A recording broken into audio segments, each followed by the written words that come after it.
Ano nangyari sa lisensya mo, kuya? Ha? Naputol. Nag-away kayo?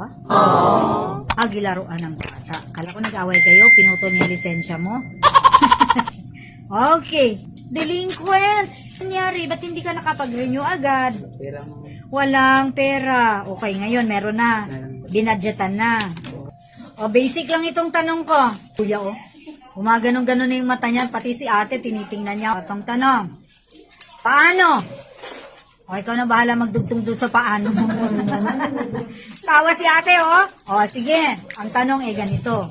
Paano lilinisin ang likod na preno? Big sabihin, yung lining, yung brake drum, at brake shoe.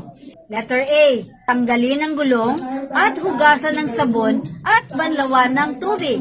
Aba, naligo siya. Ha? Letter B, buksan ng makina, buhusan ng tubig ang brake lining at brake shoe. O, meron pa isa.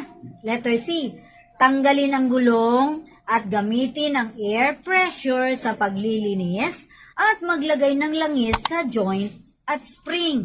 O sige, letter C na naman, no?